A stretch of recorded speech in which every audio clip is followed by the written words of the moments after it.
உறவுகள் எல்லாத்துக்கும் வணக்கங்க. நான் கவுண்டமலை சட்டமன்ற தொகுதி வேட்பாளர் கலாமணி ஜெகநாதனுங்க. நாம் தமிழர் கட்சி சார்பா இன்னைக்கு வந்து பரப்புரை பகுதி பார்த்தீங்கன்னா அத்திப்புட்டை பகுதியில் வந்து பரப்புரை மேற்கொள்ள போறோம். இப்போ மக்கள் கிட்ட வந்து நாம் தமிழர் கட்சிக்கு வரவேற்பு ரொம்ப நல்லா இருக்கு. ஏன்னா மக்களுக்கு வந்து ரொம்ப புரிதல் வந்துருச்சுன்னு நினைக்கிறேன். இத்தனை இலவசங்கள் கொடுத்தாலும் அவங்க கிட்ட போய் நம்ம சொல்லும் போது கண்டிப்பா ஒரு மாற்றத்தை நாங்களும் எதிர்பார்க்கிறோம் அப்படின்னு சொல்லிதான் சொல்றாங்க.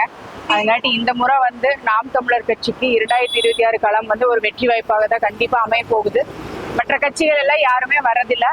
நாம் தமிழர் கட்சி மட்டும்தான் தொடர்ந்து 234 தொகுதியிலேயே வேட்பாளர்கள் காலையில மாலையிலன்னு சொல்லி தொடர்ந்து பரப்புரை, தெருமுனை கூட்டங்கள், பொதுக்கூட்டங்கள் அந்த மாதிரி நாங்க தான் போட்டுட்டு இருக்கோம்.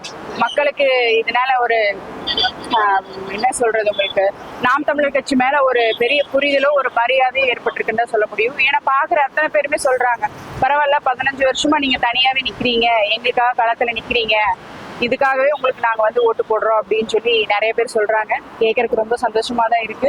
இந்த முறை வந்து நாம் தமிழர் கட்சிக்கு வெற்றி வாய்ப்பு அதிகமாவே இருக்குது. அதுவும் வந்து அண்ணன் செந்தமிழன் சீமான் அவர்களும் அவரோட சொந்த தொகுதி காரைக்குடியில தான் போட்டிடுறாரு. அங்கேயும் நல்ல வரவேற்பு இருக்கு மக்கள் கிட்ட. இந்த முறை எப்படியும் அண்ணன் வந்து ஆட்சி அமைக்கக்கூடிய வாய்ப்பு அதிகமா இருக்கு. மக்கள் எல்லாரும் இலவசங்கள் உங்களுக்கு கொடுப்பாங்க.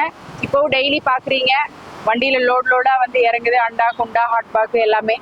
அது எல்லாமே வந்து நம்ம ஓட்டுக்காக மட்டும்தான். 4.5 வருஷமா அவங்களுக்கு கண்ணே தெரில. நம்மளுக்கு எது இலவசம் அப்படின்னு நீங்க தெரிஞ்சுக்கோங்க. நல்ல மருத்துவம், நல்ல குடிநீர், நல்ல தரமான சாலை, அதெல்லாம் நம்மளுக்கு முக்கியமா இல்லை இவங்க கொடுக்குற அண்டா கொண்டா முக்கியமா அப்படின்னு மக்கள் புரிஞ்சுக்கோங்க. இலவசம் கொடுத்தா அதை வாங்கிக்கோங்க, நாங்க வேண்டான்னு சொல்லலை. வாங்கிட்டு யாரு நமக்கானவங்க, நம்மளுக்கு எது முக்கியம் அப்படின்னு ஆராய்ந்து பாருங்க. ஆராய்ந்து பார்த்துட்டு வாக்கு செலுத்துங்க. இந்த முறையும் ஏமாந்துடாதீங்க. இனி ஏமாந்து இன்னும் 5 ஆண்டுக்குள்ள நம்மளுக்கு எதுவுமே இருக்காது. இப்பவே பாத்தீங்கன்னா பாதி மலையை காணோம், மணலை காணோம், எல்லாமே காணோம். தரமான கல்வி நம்மளுக்கு கிடைக்கிறது இல்லை. இப்போ கவுண்டமலை தொகுதியில கூட சமீபத்துல பாத்தீங்கன்னா ஒரு 43 குழந்தைங்க சாப்பிட்ட உணவுல வந்து பள்ளி விழுந்துருச்சு. அரசு வந்து அலட்சியமா தான் போச்சு. தேர்தல் காலங்கிறங்காட்டி இதை அப்படியே மூடி மறைச்சிட்டாங்க. ஆனா நாம் தமிழர் கட்சி வந்து இதை முன்னெடுத்து ஒரு ஒருங்கிணைந்த கோவை மாவட்டமா சேர்ந்து ஒரு கண்டன ஆர்ப்பாட்டத்தை வந்து நாங்க மேற்கொண்டோம். காவல்துறை வந்து எங்களுக்கு அனுமதி கொடுக்கல. அதையும் மீறி நாங்க அந்த ஆர்ப்பாட்டத்தை முன்னெடுத்தோம். எப்பவும் நாம் தமிழர் கட்சி மக்களுக்காக கூடவே நிற்கும். மக்களுக்கு எந்த பிரச்சனையா இருந்தாலும் நாம் தமிழர் கட்சி வந்து அவங்க கூட நின்று போராடுவோம். நாங்களும் இத்தனை நாள் உங்களுக்கு போராடிட்டே தான் இருப்போம். ஒரு ஆட்சி மாற்றம் வேணும் அப்படின்னா நம்மளுக்கு அதிகாரம் அப்படிங்கிறது வேணும். அதுங்காட்டி மக்கள் எல்லாம் இந்த முறை நல்லா சிந்திச்சு விவசாய சின்னத்துக்கு மறக்காம வாக்கு செலுத்துங்க.